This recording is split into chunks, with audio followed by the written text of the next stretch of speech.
بسم الله الرحمن الرحيم وَلَقَدْ مَنَنَّا عَلَيْكَ مَرَّةً أُخْرَى إِذْ أَوْحَيْنَا إِلَى أُمِّكَ مَا يُوحَى أَنِ اقْذِفِيهِ فِي التَّابُوتِ فَاقْذِفِيهِ فِي الْيَمِّ فَلْيُلْقِهِ الْيَمُّ بِالسَّاحِلِ يَأْخُذْهُ عَدُوٌّ لِّي وَعَدُوٌّ لَّهُ وَأَلْقَيْتُ عَلَيْكَ مَحَبَّةً مِّنِّي وَلِتُصْنَعَ عَلَى عَيْنِي إِذْ تَمْشِي أُخْتُكَ فَتَقُولُ هَلْ أَدُلُّكُمْ عَلَى مَن يَكْفُلُهُ فَرَجَعْنَاكَ إِلَى أُمِّكَ كَيْ تَقِرَّ عَيْنُهَا وَلَا تَحْزَنَ وَقَتَلْتَ نَفْسًا فَنَجَّيْنَاكَ مِنَ الْغَمِّ وَفَتَنَّاكَ فُتُونًا فَلَبِثْتَ سِنِينَ فِي أَهْلِ مَدْيَنَ ثُمَّ جِئْتَ عَلَى قَدَرٍ يَا مُوسَى وَاصْطَنَعْتُكَ لِنَفْسِي اذْهَبْ أَنْتَ وَأَخُوكَ بِآيَاتِي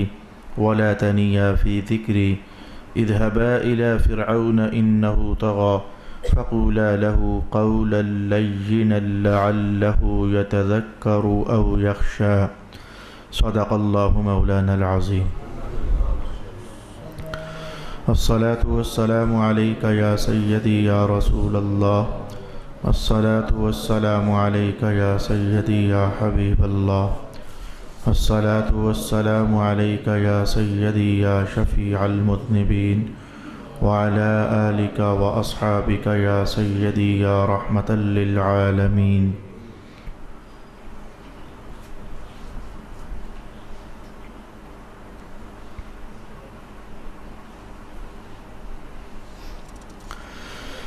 بے شک اس سے پہلے بھی ہم نے ایک بار اور آپ پر احسان فرمایا تھا جب ہم نے آپ کی ماں کی طرف وہ وحی کی تھی جو وحی آپ کی طرف کی جا رہی ہے کہ اس بچے کو صندوق میں رکھ کر دریا میں ڈال دو.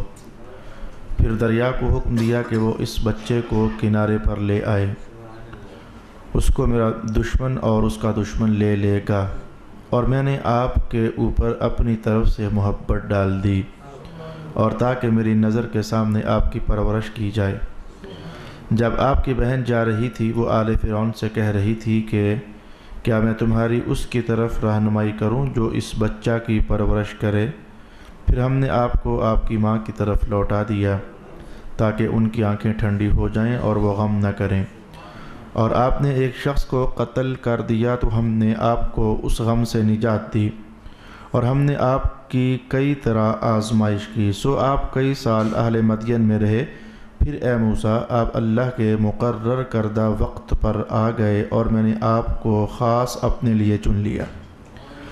آپ اور آپ کے بھائی دونوں میرے نشانیاں لے کر جائیں اور میری یاد میں سستی نہ کریں. آپ دونوں فرعون کے پاس جائیں. بے شک اس نے سر اٹھا رکھا ہے. آپ دونوں اس سے نرمی سے بات کریں اس امید پر کہ وہ نصیحت حاصل کرے یا ڈرے. صدق اللہ مولانا العظیم. حضرت موسیٰ علیہ السلام کے متعلق قرآن حکیم 16واں سپارہ سورہ طٰہٰ. ابھی تک ہم نے گزشتہ چند نشستوں میں حضرت موسیٰ علیہ السلام پر وحی کے اترنے کی کچھ داستان سماعت کی.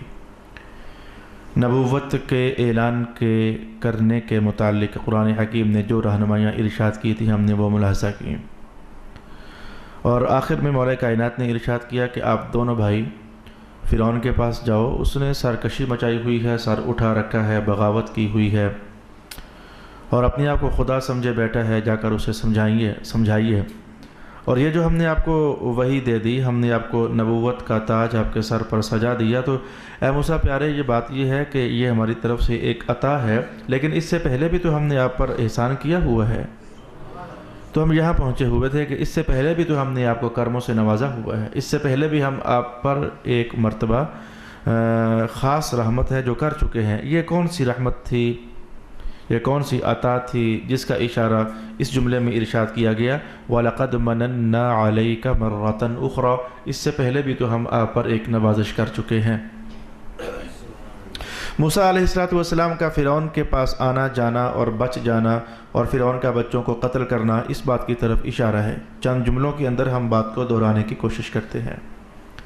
نجومیوں نے فرعون کے خواب کی تعبیر بتائی کہ ایک بچہ بنی اسرائیل سے پیدا ہوگا اور وہ تیرے تخت کو برباد کر کے رکھ دے گا اور تیری بادشاہت کو ختم کر دے گا۔ فرعون نے جب یہ داستان نجومیوں کے زبان سے اور ان کے بیان سے سنی تو اس نے ایسا کیا کہ بنی اسرائیل کے ہاں پیدا ہونے والے ہر بیٹے کو اس نے قتل کرنا شروع کر دیا اور بیٹیوں کو زندہ رکھنے کا حکم اس نے جاری کر دیا۔ یہ بات اللہ رب العالمین نے پہلے سپارے کے اندر بھی ارشاد فرمائی اور کئی سپاروں کے اندر اس حقیقت کو بیان فرمایا۔ کچھ زمانہ گزرا تو بیٹے جو نئے پیدا ہو رہے تھے ویسے ہی مارے چلے جا رہے تھے، اور جو لوگ پہلے سے مرد پیدا ہو چکے تھے آہستہ آہستہ ظاہر ہے کہ ان کی عمریں بھی ختم ہو رہی تھیں تو انہیں بھی تو مرنا تھا۔ تو فرعونی کہنے لگے کہ بادشاہ سلامت بات یہ ہے کہ نئے بچوں کو ہم آگے بڑھنے نہیں دے رہے، جو پہلے تھے وہ مر رہے ہیں، پھر ہمارے پاس عن قریب ایسا ہو جائے گا کہ خدمت گزار لوگ نہیں رہیں گے، کون ہماری خدمت کیا کرے گا، ہم کن سے کام کاج اپنے لیا کریں گے۔ انہوں نے غلام بنا کے رکھا ہوا تھا، فرعونیوں نے بنی اسرائیل قوم کو غلام بنا کر رکھا ہوا تھا، تو پھر کون ہماری خدمت کرے گا۔ فرعون نے حکم جاری کیا کہ ایسا کر دو کہ 1 سال بیٹے پیدا ہوں تو انہیں قتل کر دو، اور اگلے سال جتنے بیٹے پیدا ہوں تو انہیں قتل نہ کرو، اور پھر اگلے سال اور ایسے ہی، اور پھر اگلے سال ایسے ہی۔ 1 سال بیٹے پیدا ہوتے تو انہیں قتل کر دیا جاتا، اگلے سال کے بیٹوں کو قتل نہ کیا جاتا۔ اس پر کچھ گہری کہانیاں ہیں جو گزشتہ زمانوں میں ہم سماعت کر چکے ہیں۔ اب ہماری بات یہاں سے شروع ہونا چاہتی ہے کہ رب کائنات نے فرمایا کہ حضرت موسیٰ علیہ السلام اور حضرت ہارون علیہ السلام، ہارون علیہ السلام اس سال پیدا ہوئے جس سال بچوں کو قتل نہیں کیا جانا تھا۔ موسیٰ علیہ السلام کو اللہ رب العالمین نے اس سال دنیا میں بھیجا جس سال باری تھی قتل ہونے والوں کی۔ یہاں سے کچھ داستان شروع ہونے لگی ہے۔ موسیٰ علیہ السلام اس سال دنیا میں تشریف لائے جس سال بیٹوں نے قتل ہونا تھا۔ موسیٰ علیہ السلام جو ہی پیدا ہوئے تو آپ کی والدہ ماجدہ کو اچھی خاصی فکر لاحق ہو گئی کہ یہ سال تو ان بچوں کا ہے جنہوں نے قتل ہو جانا ہے، تو اگر فرعون کو پتہ چل گیا کہ میرے ہاں بیٹا ہے قتل کر دے گا۔ اور ادھر فرعونی جو سپاہی تھے وہ گلیوں کا گشت لگاتے، چکر کاٹتے، کہیں سے کوئی کان میں خبر پڑ جائے کہ آج فلانے گھر میں بیٹا پیدا ہوا ہے تو پکڑ کر کے دبوچ کر کے تو اسے مار دیا جائے۔ خبر حالانکہ پڑ گئی تھی ان کے کانوں میں حضرت موسیٰ علیہ السلام کے گھر کے حوالے سے کہ ادھر کوئی بیٹا پیدا ہوا ہے، تو سپاہی ڈھونڈتے ڈھونڈتے آئے بھی تھے۔ موسیٰ علیہ السلام کی والدہ ماجدہ نے کہا اللہ اب تیرا ہی بھروسہ ہے، بچے کو کپڑے میں لپیٹ کر جلتے ہوئے تنور میں ڈال دیا تھا۔ سپاہی آئے، گھومے پھرے، گھر سرا دیکھا، کہا بچہ، کہا کدھر ہے بچہ، دیکھ لو ہے تو لے جاؤ، کہیں نظر نہ آیا۔ پلٹ کر واپس گئے تو جلدی سے آپ کی والدہ ماجدہ تنور پر گئیں تو دیکھا کہ بچہ اطمینان اور سکون میں ہے، بچے کو باہر نکالا، سینے سے لگا لیا۔ رب کائنات نے کہا کہ موسیٰ کی ماں ایسے نہیں جیسے تو نے چاہا، بلکہ ویسے جیسے ہم چاہ رہے ہیں۔ یہاں سے اس کا بیان شروع ہوا، اذ اوحینا الی امک ما یوحی۔ تو دیکھو ہم نے آپ کی والدہ، اچھا تو بات ہو رہی تھی ہم نے بڑا احسان کیا، اس احسان کے مختلف حصے ہیں جو ان آیات میں اللہ رب العالمین نے بیان فرمائی۔ وہ احسان ایسے بھی تھا اور وہ احسان ایسے بھی تھا اور وہ کرم ایسے بھی تھا اور وہ عطا ایسے بھی تھی جو اس سے پہلے ہم مجموعی طور پر آپ پر کر چکے ہیں۔ اس کی اتنی شاخیں تھیں، اس کے اتنے گوشے تھے، اتنے زاویے تھے اور اس کے اتنے حصے تھے۔ پہلا فرمایا کہ اذ اوحینا الی امک ما یوحی، ہم نے اپنی ماں، آپ کی ماں کی طرف وحی کر دی کہ ایسا کرو کہ اس بچے کو تابوت میں ڈال کر سمندر میں ڈال دو، سمندر کے حوالے کر دو۔ اور یہ ہماری بہت بڑی مہربانی تھی، یہ جملہ انتہائی توجہ کے لائق ٹھہرا۔ ہم نے اب کی ماں سے کہا کہ بچے کو سمندر میں ڈال دو تابوت میں ڈالنے کے بعد، اور یہ مننا، یہ ہمارا احسان تھا، مننا، یہ ہماری طرف سے احسان تھا آپ کے اوپر۔ حالانکہ انسانی عقل خاموش، دنگ، پریشان، سوچ میں پڑی ہوئی کہ موسیٰ علیہ السلام کو بچانا تھا رب کائنات نے فرعون کے ہاتھوں مر جانے سے، تو کہا سمندر میں ڈال دو۔ تو بچے کو سمندر میں ڈالنا یہ بھی تو موت ہی نظر آتی ہے۔ یہ کہنا کہ سمندر میں ڈال دو، دریا میں ڈال دو، تو یہ بھی تو موت کے منہ میں ڈالنے والی بات ہی ہے۔ اس سوال کو اٹھایا ہے علامہ اسماعیل حقی نے۔ بچانا تھا موت تھے اور موت ہی کے ہاتھوں میں ڈال دیا گیا۔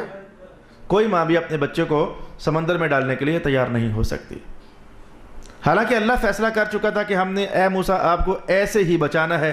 ماں آپ کی تیار ہو نہیں سکتی تھی۔ کون ماں ہے جو چاہے گی کہ بچہ ہمارا سمندر میں ڈال دیا جائے، دریا میں ڈال دیا جائے؟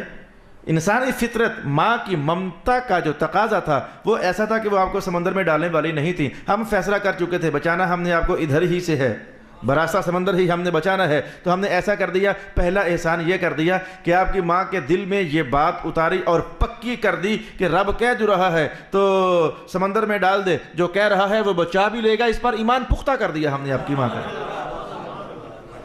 اگر ہم یہ ایمان پختہ نہ کرتے تو آپ کی والدہ آپ کو سمندر میں ڈالنے کے لیے تیار نہ ہوتی، یہ ہم نے ان کا ایمان پختہ کر دیا تھا۔ تو دیکھو نا، ہم نے آپ کو بچانے کا پہلا قرینہ، پہلا سبب قائم کر دیا، یہ ہمارا احسان تھا۔ بات آگے بڑھانے سے پہلے دو مختصر سی ابحاث آپ کی خدمت میں کہنا چاہوں گا، ایک جلدی سے کہتا ہوں، دلچسپ ہے۔ علامہ اسماعیل فرماتے ہیں کہ کیا وجہ ہے کہ اللہ رب العالمین نے حضرت موسیٰ علیہ السلام کو فرعون کے ہاتھوں قتل ہونے سے بچانا تھا تو ذریعہ سمندر اور دریا کو بنایا کہ دریا میں ڈال دو، سمندر میں ڈال دو، یہ ذریعہ بنایا، اور راستے تھوڑے تھے، اور طریقے تھوڑے تھے؟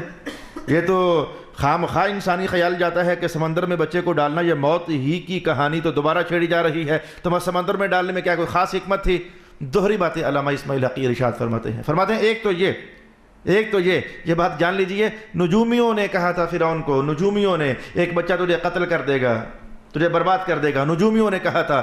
تو نجومیوں کا تعلق آسمان سے ہوتا ہے، ستاروں سے ہوتا ہے، نجوم سے ہوتا ہے۔ تو مولا کائنات نے کہا نجوم والوں کا تعلق ستاروں سے ہوتا ہے، وہ ادھر ہی دیکھتے رہتے ہیں، اور ہماری حکمت یہ ہے کہ دشمن کہیں اور دیکھ رہا ہوتا ہے اور ہم کہیں کسی اور طرف سے راستہ نکلوا کر اسے بچانے کا اہتمام کر رہے ہوتے ہیں۔ سمندر اور دریاؤں کی داستانیں نجومی نہیں جان سکتے، آسمانوں کی داستانیں بھی نہیں جان سکتے، لیکن ان کا خیال کچھ تو ہے نا کہ ہم کچھ جان سکتے ہیں آسمانی باتیں، لیکن سمندر کے اندر کی کہانیاں، دریاؤں کے اندر کی کہانیاں، اللہ رب العالمین نے سمندروں کو اور دریاؤں کو نجومیوں کے تصرف سے، جو بھی ان کا سچا جھوٹا تصرف ہے، اس سے محفوظ فرما دیا۔ کہ مولا کائنات نے کہا کہ اس وقت نجومیوں کی شرارت سے بچانے کا سب سے بہترین اہتمام رب جان رہا ہے کہ دریا میں ڈال دو، نہ ان کا علم ادھر آتا ہے، نہ ان کی توجہ ادھر آئے گی، وہ فرعون کو کہہ ہی نہیں سکیں گے، وہ جو قتل کرنے والا ہے وہ دریا کے راستے آ رہا ہے، وہ تجھے جو برباد کرنے والا ہے وہ سمندر کے راستے آ رہا ہے، وہ کہہ ہی نہیں سکیں گے۔ تو مولا کائنات نے کہا کہ ہم نے آپ کی ماں کا دل پختہ کر دیا، ڈال دے سمندر میں، ہم کہہ جو رہے ہیں کہ ہم بچا لیں گے۔ اوحینا اذ اوحینا الی امک ما یوحی، ایک بحث میں نے آپ کے سامنے جلدی سے رکھ دی کہ سمندر میں ڈالنے کا راز کیا تھا، اور اس پر یہ بھی لکھا گیا کہ اللہ تعالیٰ قادر ہے، جیسے اللہ قادر تھا بھی، ہے بھی، رہے گا بھی ہمیشہ، جیسے یہ اس بات پر اللہ کی قدرت ثابت ہے کہ ابراہیم علیہ السلام کو آگ میں ڈالا جائے لیکن پھر بھی نہ جلے، اسماعیل علیہ السلام کے گلے پر چھری چلے لیکن پھر بھی نہ کٹے، یہ دو باتیں بڑی معروف زمانہ ہوئی۔ تو ایسے ہی یہ بھی جانیے، نہ تیرنے والے بچے کو سمندر کے حوالے کر دیا جائے، دریا میں ڈال دیا جائے اور وہ پھر بھی نہ ڈوبے۔ جو اللہ آگ سے ابراہیم کو بچا سکتا ہے، چھری سے اسماعیل علیہ السلام کو بچا سکتا ہے، وہی اللہ بالکل شیر خار بچے موسیٰ پیغمبر علیہ السلام کو دریا کی طوفانی موجوں سے بچا کر ساحل مراد بھی عطا فرما سکتا ہے۔ اوحینا پر دوسری بحث کرنا چاہوں گا کہ عام طور پر یہ جملہ سننے میں آتا ہے کہ موسیٰ علیہ السلام پر وحی اتری، حضور پر وحی اتری، ابراہیم علیہ السلام پر وحی اتری، سب نبیوں پر وحی اتری۔ وحی کا اترنا یہ لفظ نبیوں کے ساتھ اٹیچ ہے، سننے میں بھی آتا رہتا ہے، پڑھنے میں بھی آتا رہتا ہے۔ تو جیسے لفظ کرامت سنا تو اولیاء ذہن میں آتے ہیں، کرامت اولیاء کی ہوتی ہے، معجزہ سنا تو نبوت، نبیوں کا معجزہ ہوتا ہے۔ ایسے وحی کا جو لفظ ہے یہ بس ماحول میں چل گیا کہ یہ نبیوں کے لیے ہوتا ہے، جہاں وحی اترے وہاں نبوت ہوتی ہے، جہاں نبوت ہوگی وہیں وحی اترتی ہے۔ تو خیال نہ گزر جائے کہیں کہ رب کائنات نے جو کہا ہے کہ ہم نے اے موسیٰ آپ کی ماں پر وحی اتاری، تو کوئی یہ نہ سمجھ لے کہ آپ کی ماں کیا نبی تھی۔ جاننا چاہیے کہ رب کائنات نے خود ارشاد کیا کہ آج تک ہم نے کوئی بھی نبی عورتوں میں سے نہیں بنایا بلکہ ہر نبی مردوں ہی میں سے بنایا ہے۔ موسیٰ علیہ السلام کی والدہ نبی نہیں تھیں، عیسیٰ علیہ السلام کی والدہ نبی نہیں تھیں، حتیٰ کہ سرکار دو عالم علیہ السلام کی والدہ ماجدہ بھی نبی نہیں تھی۔ عورتوں میں نبوت چلی ہی نہیں، اللہ نے رکھی ہی نہیں، بے شمار اس کی حکمت کے تقاضے تھے۔ رجالا نوحی الیہ، ہم ہمیشہ مردوں کی طرف وحی اتارتے ہیں۔ تو یہ بات جاننی چاہیے کہ عورت نبی تو نہیں ہو سکتا، نبی تو نہیں بن سکتی، تو پھر یہاں یہ کہنا کہ ہم نے وحی اتاری موسیٰ علیہ السلام کی ماں کی طرف، تو وحی یہ تو نبیوں کے ساتھ ہوتی ہے، تو موسیٰ علیہ السلام کی ماں نبی نہیں تھی، تو پھر یہ وحی اور نبی نہ ہونا یہ آپس میں جڑتا نظر نہیں آتا. یہ ماحولیاتی بات آپ سے عرض کرنا چاہ رہا ہوں. تو آپ کو جاننا چاہیے کہ وحی ایک ایسا لفظ ہے جو اصل میں خفیہ پیغام پہنچانے کے لیے استعمال ہوتا ہے. تو نبیوں پر جبریل امین وحی لے کر اترتے رہے، پاس بیٹھے ہوئے صحابہ کو بھی خبر نہیں ہوا کرتی تھی، وہ خفیہ بہت سارا علم رسول اللہ علیہ السلام پر نازل کر دیا جایا کرتا رہا. تو وحی اصل میں خفیہ چیزوں کو آگے منتقل کر دینے کا نام ہوتا ہے. تو وحی الہام کے معنی کے لیے بھی استعمال ہوتا ہے. الہام یعنی اللہ کا کوئی نیک برگزیدہ بندہ ہو تو حالات کے متعلق کچھ آگاہی اللہ اسے دینا چاہے تو خاموش فرشتہ نہیں اترتا، اللہ کی طرف سے بات دل میں ڈال دی جاتی ہے اور دل کا ارادہ پختہ ہو جاتا ہے. ایسی کیفیت کو الہام بھی کہتے ہیں اور ایسی کیفیت کو عربی زبان میں وحی بھی کہتے ہیں. ہم نے الہام کر دیا موسیٰ علیہ السلام کی ماں پر، ہم نے وحی اتار دی. جیسے کہ یہ الہام اللہ رب العالمین بعض اوقات قرآن کے الفاظ پڑھتا ہوں وَأَوْحَى رَبُّكَ إِلَى النَّحْلِ أَنِ اتَّخِذِي مِنَ الْجِبَالِ بُيُوتًا وَمِنَ الشَّجَرِ. ہم نے وحی کر دی ان شہد کی مکھیوں کی طرف کہ تم پہاڑوں میں چھتے بنا لو، درختوں میں چھتے بنا لو. تو وحی کر دی یعنی ان کے دل میں یہ بات آہستہ سے خاموشی سے پختہ کر کے ڈال دی.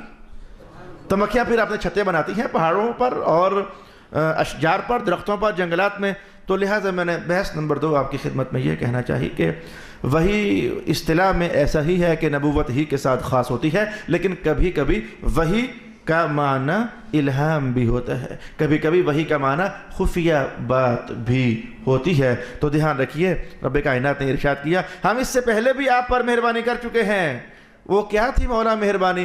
کہا ہم نے آپ کی اماں جان کے دل میں ڈال دیا کہ اپنے بچے کو سمندر میں ڈال دے.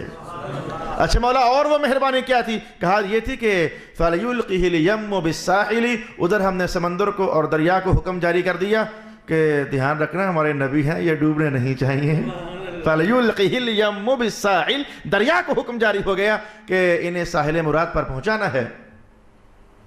دریا بہتا بہتا اس علاقے سے گزرا جس علاقے سے ایک چھوٹی ندیاں دریا سے نکل کر فرعون کے محل کے نیچے سے ہو کر گزرتی تھی.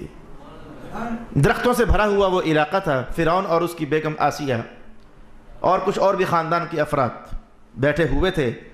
ٹھنڈک کا سائے کا نظارہ ہو رہا تھا، پانی کے جھرنوں کا مشاہدہ ہو رہا تھا. تو رب کائنات نے حکم جاری کیا، دریا نے وہ صندوق پھیر دیا، چھوٹی ندیاں کی طرف کر دیا اور باراستہ فرعون کے محل وہ صندوق تیرنے لگ گیا. اور دور سے صندوق تیرتا ہوا جب دیکھا تو آسیہ بیگم نے فوراً اپنی باندیوں سے کہا کہ دریا میں یہ تابوت یہ کوئی عجب ماجرا ہے، کبھی ایسا ہوا نہیں ہے، پکڑو اس تابوت کو دیکھیں تو صحیح بھلا اس میں کیا ہے. تو آپ کی باندی گئی اور صندوق پکڑ کر باہر لے آئی. رب کائنات نے کہا ہم نے اپنے دوسرا وعدہ پورا کر دیا. فَلْيُلْقِهِ الْيَمُّ بِالسَّاحِلِ، ہم نے دریا کو حکم دیا تو اس نے موسیٰ علیہ السلام کو ساحل پر پہنچا دیا. آج آپ کو اچھا لگے گا یہ سن کر کہ چونکہ دریا کا پانی، درختوں کی چھاؤں، وہاں سے موسیٰ علیہ السلام کا صندوق پکڑا گیا تو اسی لیے آپ کو موسیٰ کہا جاتا ہے، اسی لیے آپ کا اسم گرامی موسیٰ ہے. ویسے ایک لفظ موسیٰ فارسی زبان میں بھی استعمال ہوتا ہے. موسیٰ وہ ہوتا ہے اس طرح، یہ جو ٹینڈ کرنے والا اس طرح ہوتا ہے. فارسی زبان میں موسیٰ کا معنی ہوتا ہے اس طرح، لیکن یہ جو موسیٰ ہے یہ عربی کا لفظ بھی نہیں ہے. یہ موسیٰ جو ہے، جو موسیٰ علیہ السلام پیغمبر، یہ جو ان کا اسم گرامی ہے، یہ فارسی کا لفظ بھی نہیں ہے. علامہ اسماعیل حقی کہتے ہیں یہ لفظ قبطی زبان کا ہے، یعنی اسی علاقے کی زبان تھی تو یہ ادھر کا لفظ ہے. تو یہ 2 لفظوں سے مل کر بنا ہے. جیسے ہمارے ہاں بھی نام رکھنے میں 2 لفظ ملا کر کے نام رکھے جاتے ہیں. عبداللہ، عبد ایک الگ معنی ہے، اللہ ایک الگ مطلب ہے، ملا کر عبداللہ، عبد الرحمن. تو ایسے ہی ہر علاقے میں ایسے ہوتا ہے. تو موسیٰ اصل میں ہے مو اور سا، یہ دونوں قبطی زبان کے لفظ ہیں. قبطی زبان میں مو کا معنی ہوتا ہے پانی اور قبطی زبان میں سا کا معنی ہوتا ہے درخت. پانی آ رہا ہے، درختوں کا جھرمٹ ہے، سایہ ہے، وہاں سے آپ کا تابوت پکڑا گیا، محل میں شور پڑ گیا یہ بچہ رہی ہے، بچہ موسیٰ ہے، یعنی پانی والے درختوں کے نیچے سے یہ پکڑا گیا ہے، اس کو وہاں سے پکڑا گیا ہے. اس لیے آپ کا اسم گرامی بس ایسا چلا کہ قرآن کا بھی حصہ بن گیا. یہ موسیٰ ہے بھائی، یہ درختوں اور پانی کے ملاپ والی جگہ سے انہیں اٹھایا گیا ہے. مجھے بعض وقت خیال گزر رہا تھا آج جب میں نے یہ پڑھا تو پڑھنے کے بعد خیال گزرا شاید ہمارے ہاں یہ جو لفظ استعمال ہوتا ہے سایہ، تو یہ کہیں یہ ادھر سے ہی اردو زبان ہے تو ایسی نا، کچھ عربی کے لیے، کچھ فارسی کے لیے، کچھ انگلش کے لیے، کچھ پنجابی کے لیے، تو مل ملا کر اردو تیار ہو گئی، کچھ ہے تو ایسی ہی نا۔ تو جو ہم کہتے ہیں سایہ، تو سا تو اصل میں درخت کو قبطی زبان میں تو سا، اور یہ کچھ ایسی سی بات ذہن میں آ رہی تھی، اللہ بہتر جانتا ہے، میں جانتا نہیں، ایسے میرا خیال سا تھا، میں نے آپ کے ساتھ شیئر کر لیا۔ ارشاد گرامی ہوا کہ ہمارا دوسرا وعدہ پورا ہو گیا، ہم نے موسیٰ کو ساحل سمندر پر پہنچا دیا۔ یاخذہ عدو لی وعدو اللہ، بچانا تھا ہم نے دشمن سے، دیکھو ہمارا احسان، ہمارا کرم، پہنچایا بھی ہم نے دشمن ہی کے ہاتھوں، جس سے بچانا تھا ادھر ہی بھیج دیا ہم نے، اور کہا کہ عدو لی وعدو اللہ، یہ دشمن میرا بھی ہے، دشمن موسیٰ پیارے کا بھی ہے۔ جملہ قابل توجہ ہے، ذرا رکنا، سمجھ گئے؟ ذرا رکنا، ترتیب دیکھنا، یہ میرا بھی دشمن ہے اور موسیٰ کا بھی۔ فرعون چاہتا کیا تھا؟ موسیٰ علیہ السلام کو قتل کرنا، بیٹے کو قتل کرنا چاہتا تھا کہ کوئی بیٹا کل کو جوان ہو کر میری مخالفت نہ کرے، میرے ساتھ دشمنی نہ کرے، تو ہر بیٹا اس کا دشمن تھا، وہ ہر بیٹے کا دشمن تھا، تو فرعون دشمن تھا موسیٰ علیہ السلام کا، قتل کرنا چاہتا تھا کیونکہ یہ ایک بیٹا تھا، تو ہر بیٹے کا وہ دشمن تھا موسیٰ علیہ السلام کا۔ رب کائنات نے کہا ہمارا بھی ہے۔ معنی سمجھنا چاہ رہے ہو؟ دشمن تھا نبی کا، رب کائنات نے کہا ہمارا بھی ہے، لیکن جس بات پر میں آپ کو روکنا چاہتا تھا وہ اب کہنے لگا۔ ترتیب یوں بنتی ہے، یہ فرعون اس نے پکڑ لیا ہمارے موسیٰ کو، یہ فرعون دشمن ہے موسیٰ کا بھی اور ہمارا بھی، کہا نہیں ہمارا بھی اور موسیٰ کا بھی، ترتیب بدل دی، یہ دشمن ہے لی ہمارا بھی اور موسیٰ کا بھی۔ مولا یہ تو موسیٰ کا دشمن ہے، کہا جو نبی کے ساتھ دشمنی کی نظر رکھے گا وہ پہلے ہمارے ساتھ جنگ کر رہا ہے، بعد میں نبی کے ساتھ جنگ کر رہا ہے۔ اللہ کا نبی اللہ کی عطاؤں میں، اللہ کی رحمتوں میں، اللہ کی محبتوں میں، اللہ کی نوازشات میں ہوتا ہے۔ جو ادھر میلی نظر سے دیکھتا ہے اسے جاننا چاہیے کہ پہلے اس نظر کو پھوڑ دے گی اللہ کی قدرت، اس کے بعد نبوت کے ساتھ دشمنیاں، وہ تو کہانی ہی بات کی ہے۔ عدو لی وعدو اللہ، ہمارا دشمن ہے اور موسیٰ کا دشمن۔ تو دیکھو یا موسیٰ، ہم نے اس سے پہلے بھی ہم نے آپ پر احسان کیا نا، آپ کی ماں کو دل میں ڈال دیا، اس نے آپ کو دریا میں ڈال دیا، پھر دریا سے ہم نے کو باہر نکال لیا، پھر آپ چلے گئے دشمنوں کے پاس، تو ہم نے دشمنوں کے گھر میں آپ کو پال دیا، ہے نا ہمارا احسان؟ مننا علیک مرۃ اخری، ہم نے آپ کو دشمنوں کے گھر میں پال دیا۔ پھر ایک بات میں یہی کہہ دیتا ہوں، وہ آگے جا کر میرے سبق کا حصہ بن رہی ہے۔ مولا کائنات نے آگے چل کر یہ کلام ارشاد کیا کہ وَقَتَلْتَ نَفْسًا فَنَجَّيْنَا وَلِتُصْنَعَ عَلَىٰ عَيْنِي، ہم نے آپ کو دشمن کے گھر بھیج دیا تاکہ آپ ہماری نگاہوں کے سامنے پلیں۔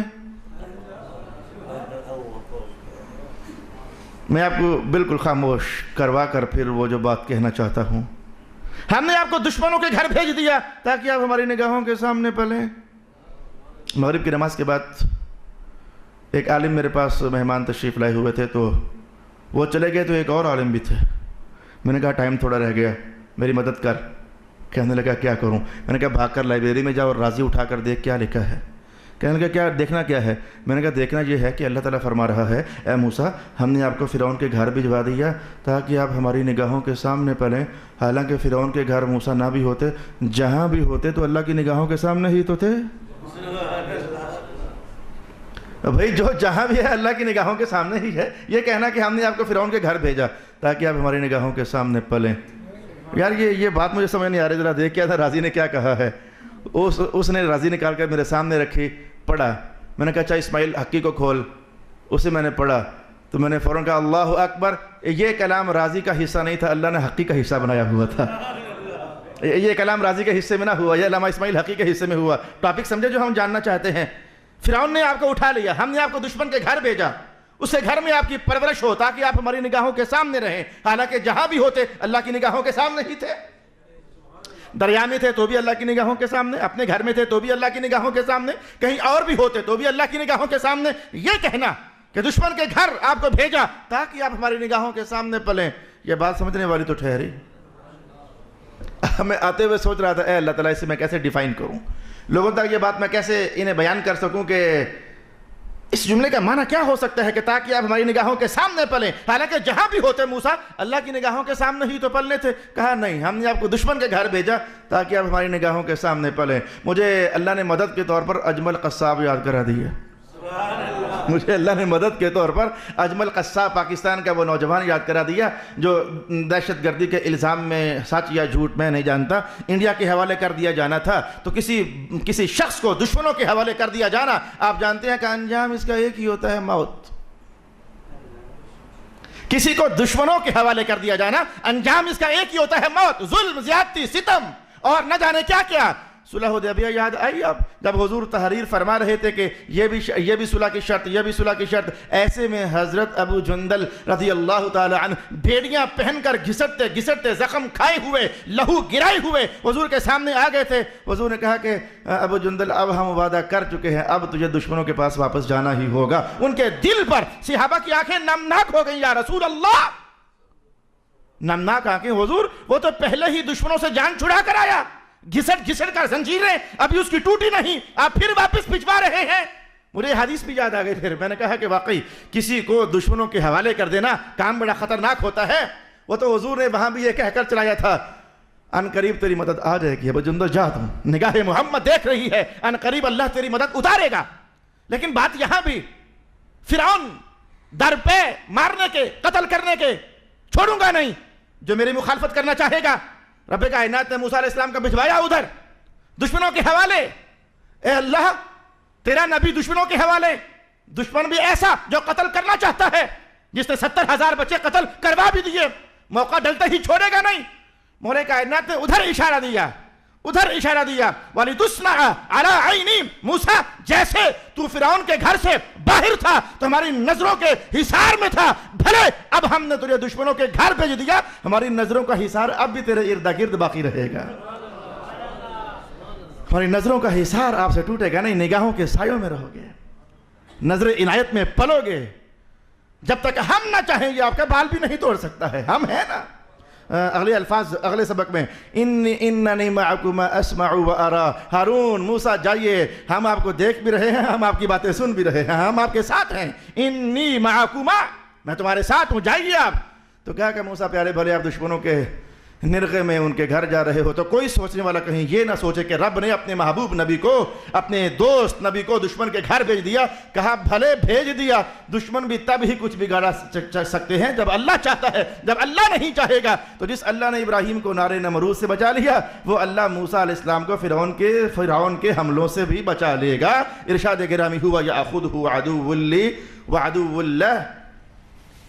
ایک جملہ بھر کے تھوڑی توجہ کے ساتھ ہم آگے لے جانا چاہ رہے ہیں.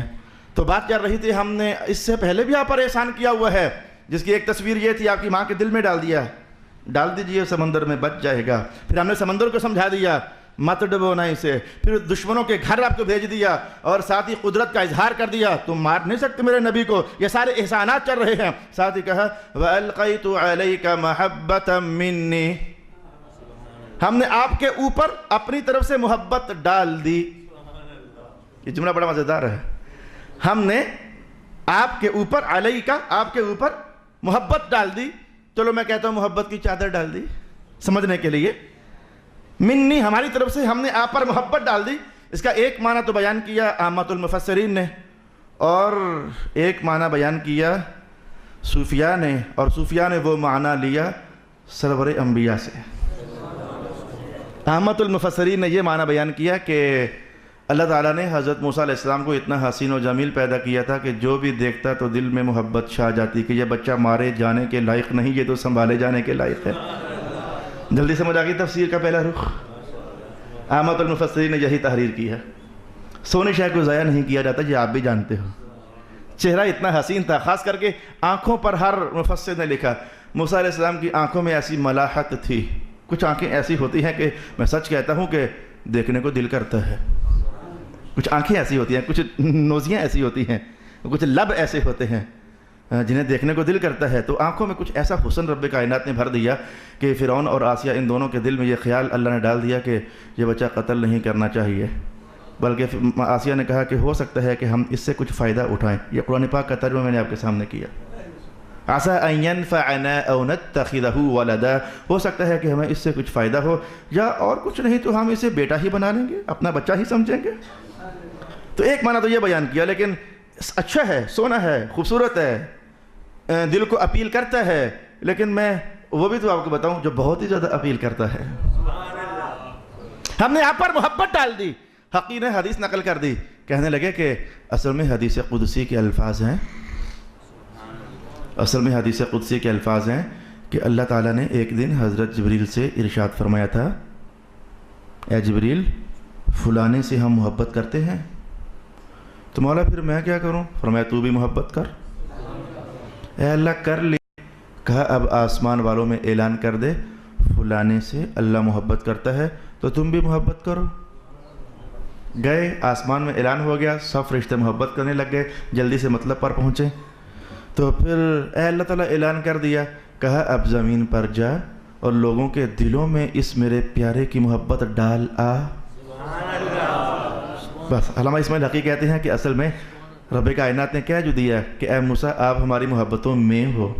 تو جس سے اللہ محبت کر لے وہ کچھ ایسا اونچا سا ہو جاتا ہے کہ دشمن بھی ہو نا تو دشمن ہو کر بھی اللہ کی محبت کرنے کا فیض یہ ہے کہ وہ بھی اللہ کے محبوب بندے سے پیار کرنے لگ جاتا ہے۔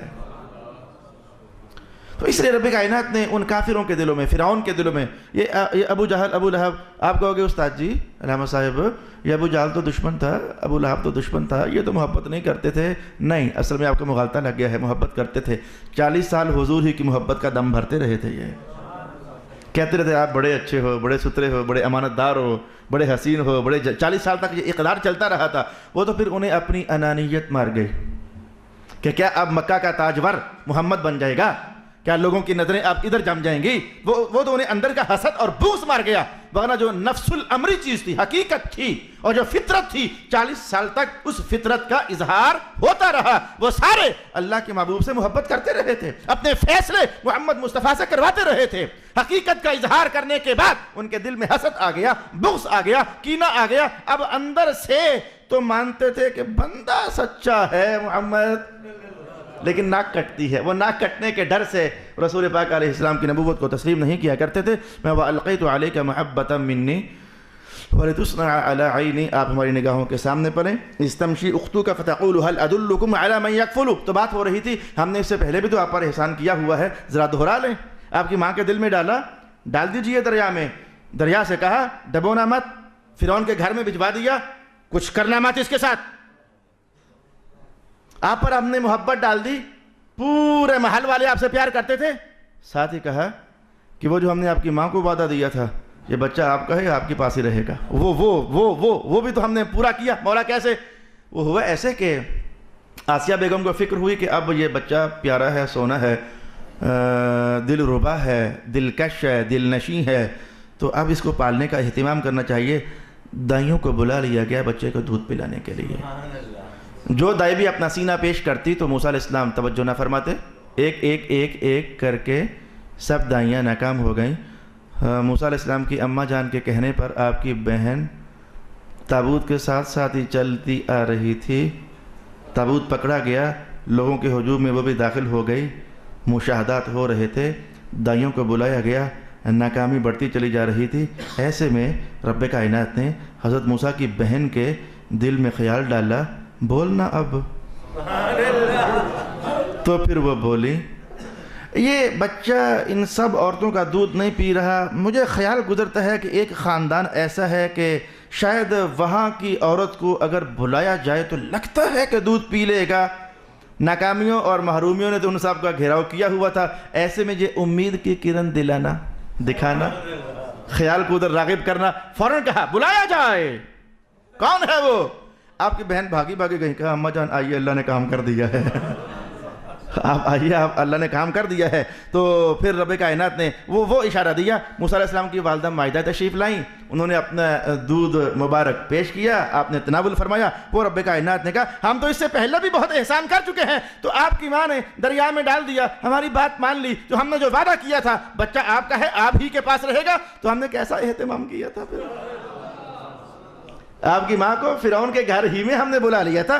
استمشی اختو کا، آپ کی بہن چل رہی تھی، وہ ساتھ ساتھ پانی کے ساتھ ساتھ دھیان رکھ رہی تھی۔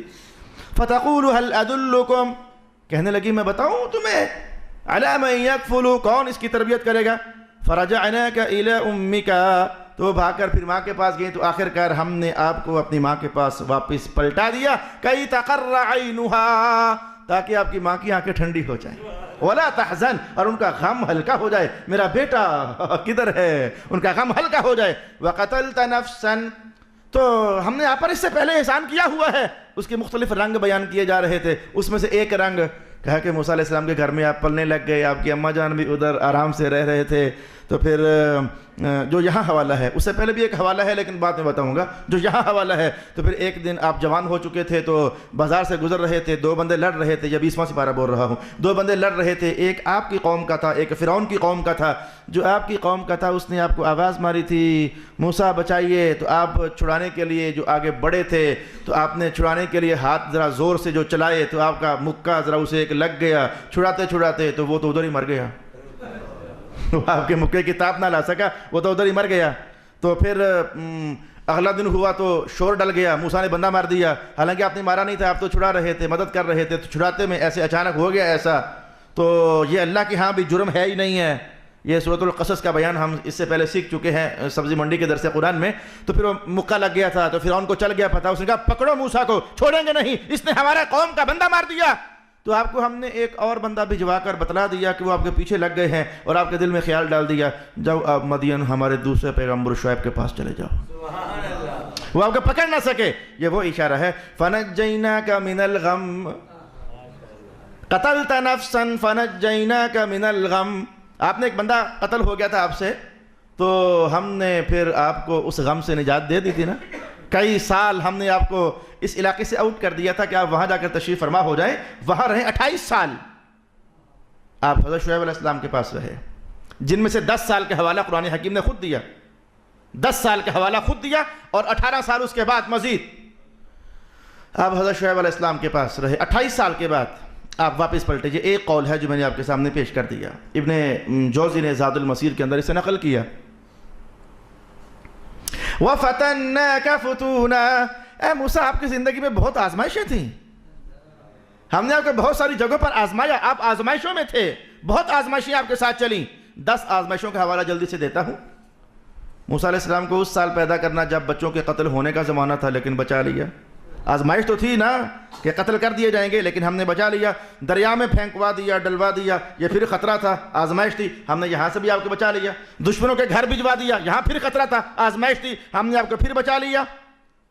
آپ کے ہاتھوں جب ایک بندہ قتل ہو گیا تو لوگ آپ کو قتل کرنا چاہتے تھے، ہم نے آپ کو وہاں سے بھی اس آزمائش سے بھی بچا لیا۔ گزشتہ نشست میں ہم نے سماعت کیا تھا کہ بچپن میں ایک بار حضرت موسیٰ علیہ السلام نے فرعون کی داڑھی نوچ دی تھی، اسے غصہ آ گیا تھا، اس نے چاہا تھا میں قتل کر دوں اس بچے کو، کہیں یہ وہی تو نہیں۔ تو آسیہ بیگم درمیان میں داخل ہوئی تھی اور کہا تھا یہ تو بچہ ہے، اسے کیا معلوم کہ داڑھی کیا ہے، کھینچنا کیا ہے، عزت کیا ہے۔ تو پھر وہ ایک تشت کے اندر ایک انگارہ اور ایک موتی رکھ دیا گیا، تو کہا ابھی دیکھ لیتے ہیں بچہ ہے یا بچہ نہیں ہے۔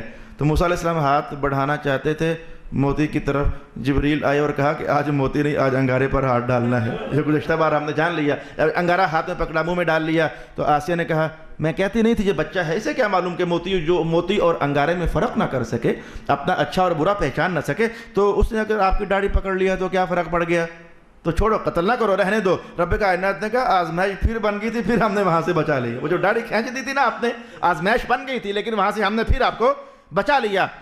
اس سے بڑی آزمائش کیا ہوتی ہے کہ بندے کو اپنا گھر بار چھوڑنا پڑ جائے، وطن چھوڑنا پڑ جائے۔ 28 سال کے لیے آپ اپنا وطن چھوڑ کر آگے چلے گئے۔ حضور رحمت عالم کی ہجرت کا وہ جملہ یاد ہے؟ مکہ کی سرحدوں سے اب جب باہر نکلے تو ایک پہاڑی ٹیلے پر کھڑے ہو کر مکہ کو رخ کر کے آپ نے ارشاد کیا تھا، اے مکہ مجھے تجھ سے پیار تو بہت ہے، پر تیرے رہنے والے مجھے رہنے نہیں دیتے۔ تو وطن کو چھوڑ دینا یہ کیا کم آزمائش تھی، لیکن آپ اس میں بھی کامیاب ہو گئے۔ مجھے ایک بوڑھے بزرگ کے بارے میں خبر ہوئی کہ انہوں نے گجرانوالہ سے مائیگریشن کی ہے اور اسلام آباد آ کر سیٹل ہوئے، تو مجھے ان کے بارے میں اطلاع ہوئی کہ اکثر روتے رہتے ہیں۔ میں نے کہا کیا ہوا، روتے کیوں ہیں؟ کہنے لگے مجھے وہاں کے دوست یاد آتے ہیں۔ تو جہاں بندے نے زندگی گزاری ہو تو وہاں کے دوست تو یاد آتے ہیں۔ میرے استاد محترم قبلہ شاہ صاحب ایک بار فرمانے لگے کہ بندہ جہاں پلتا بڑھتا ہے نا، تو جب وہ جگہ چھوڑ کر کہیں اور جائے تو دن 12 بجے آلو بیچنے والے کی آوازیں بھی یاد آتی ہیں۔ وہ کہا کرتا تھا 10 روپے کلو اور 15 روپے کا پیاز، وہ آوازیں بھی یاد آتی ہیں. تو کہا کہ آپ کو وطن چھوڑنا پڑ گیا، یہ پھر آزمائش بن گئی، لیکن آپ نے چھوڑ دیا، پھر آپ کامیاب ہو گئے نا. وَفَتَنَّاكَ فُتُونًا، بڑی آزمائشیں آپ پر آئیں. خطرناک آزمائش بتاؤں، خطرناک آزمائش، جس آزمائش سے حضرت یوسف علیہ السلام کو بھی گزرنا پڑا تھا. جلدی سے سمجھ گئے؟ خواتین کا مسئلہ. 20واں سپارہ. کنویں پر پہنچے تھے، پانی نکالنے والوں کا رش تھا، عورتیں بھی تھی، مرد بھی تھے.